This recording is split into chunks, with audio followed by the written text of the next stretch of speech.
সুন্দরগড়ের বনে আজ পশুদের এক মিটিং বসেছে। মিটিং এর বিষয় হলো কে হবে বনের রাজা। যদিও অনেক পশুই বলছে প্রতিবারের মতো এবারও সিংহ হোক বনের রাজা, কিন্তু বাঘ, হাতি সহ আর কিছু প্রাণী সেটা কিছুতেই মানছে না।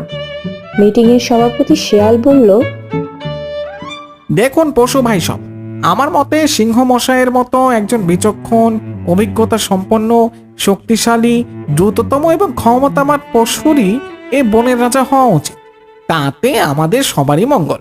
এবার আপনাদের মতামতটা জানান। শিয়ালের কথা শুনে রাগী স্বরে হাতি বলল, দেখো হে শিয়াল, সিংহ মশাই যদি বনের রাজা হতে পারে তাহলে আমি কেন হতে পারবো না? আমিও যথেষ্ট বুদ্ধিমান, শক্তিশালী এবং সবচেয়ে বড় প্রাণী। আমারও তো অধিকার আছে বনের রাজা হওয়ার। না, আমি তোমার সিদ্ধান্ত মানছি না। সিংহ নয়, আমি হব বনের রাজা। হাতির কথা শেষ না হতে হতেই ভাল্লুক বলল, হাতি যদি বনের রাজা হতে পারে তাহলে আমি কেন পারবো না? শক্তি সামর্থ্যে আকারে আমিও তো প্রায় হাতিরই সমান। ভাল্লুক বলতে না বলতেই বাঘ গর্জে উঠে বলল, থামো সব, আমার কথা শোনো। সিংহ আর আমরা বাঘেরা তো প্রায় একই জাতির। সামান্য কিছু পার্থক্য রয়েছে। তাহলে শুধু সিংহ কেন রাজা হবে, আমি বাঘ কেন নয়? এরপর চারিদিকে চিৎকার চেঁচামেচি শুরু করলো সব পশু পাখিরা।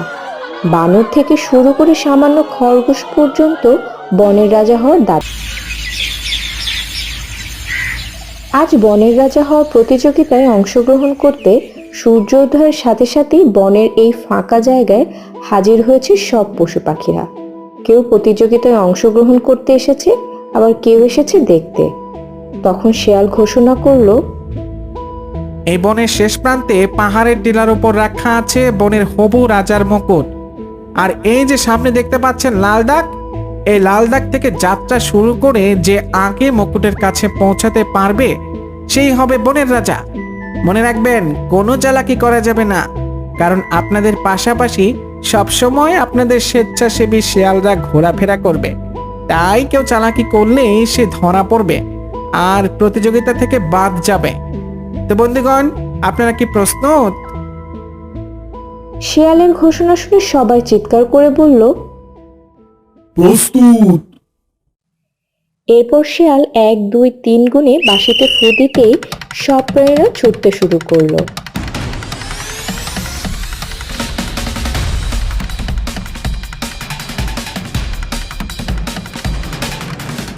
শুধু বাঘ সিংহকে চুপি চুপি অনুসরণ করে তার দিকে ছুটতে থাকলো।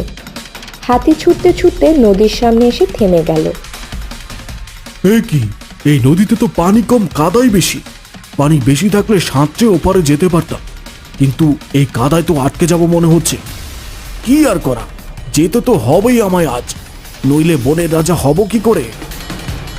এই বলেই হাতি কর্দমাক্ত নদীতে নামতেই পিছলে ধপ করে পড়ে গেল আর কাদায় মাখামাখি হয়ে আটকে গেল। আজ আর নদীর ওপারে গিয়ে মুকুট জেতা হলো না।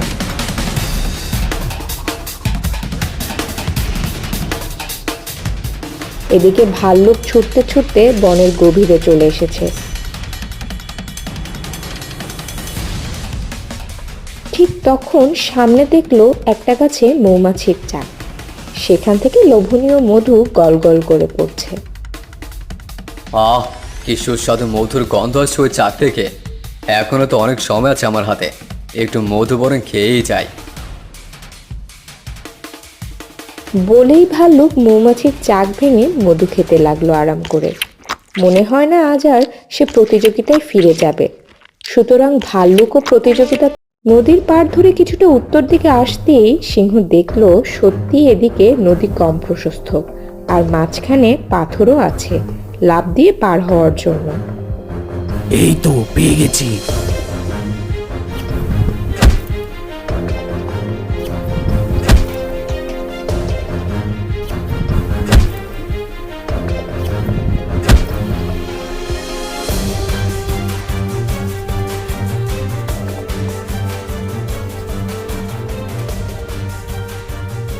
নদীর ওপারে পাহাড়ের টিলার উপর রাখা মুকুটটাকে ছুটে গিয়ে তুলে নিল সিংহ, আর আশেপাশে থাকা পশুরা সিংহের নামে জয় জয়কার করতে লাগলো।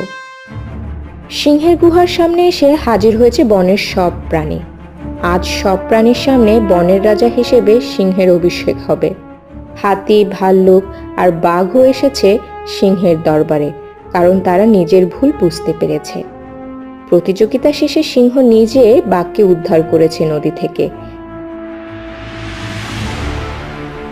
এবং অন্যান্য প্রাণীরা সাহায্য করে হাতিকেও কাদা থেকে তুলেছে, এবং ভাল্লুককেও বুঝিয়েছে অতি লোভ ভালো নয়। তাই সবাই নিজের ভুল বুঝতে পেরে ক্ষমা চেয়ে আজ রাজ অভিষেক অনুষ্ঠান করেছে। তখন শিয়াল বলল, ভাই সব, আপনারা সবাই তো জানেন আজ প্রতিযোগিতায় কি কি হয়েছে আর কে যোগ্য রাজা সেটারও প্রমাণ পেয়েছেন। সুতরাং আর কিছুক্ষণের মধ্যেই সিংহ মশাইকে মুকুট পরিয়ে দিয়ে রাজা ঘোষণা করা হবে।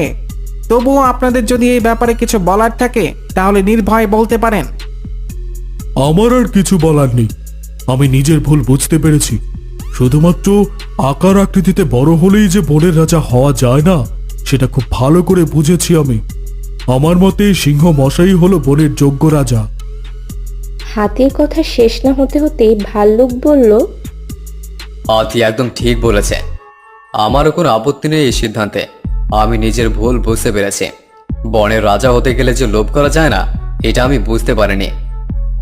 এরপর কাচুমাচু হয়ে বাঘ বলল, ওর একদম ঠিক বলেছে। সিংহ মশাই হলো বনের যোগ্য রাজা। একজন রাজার যে লোভ হিংসা থাকতে নেই, এ আমি বুঝতে পারিনি। আর বিপদে পড়লে কিভাবে মাথা ঠান্ডা রেখে এগোতে হয়, এটাও আমি জানি না। আমি আমার ভুল বুঝতে পেরেছি।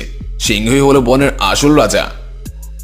এরপর চারিদিকে সব পশু পাখি চিৎকার করে বলতে লাগলো, সিংহই হলো বনের আসল রাজা। এরপর সবাইকে থামিয়ে শিয়াল নিজে সিংহের মাথায় বনের রাজার মুকুট পরিয়ে দিল আর বলল, আজ থেকে সিংহই হলো বনের রাজা।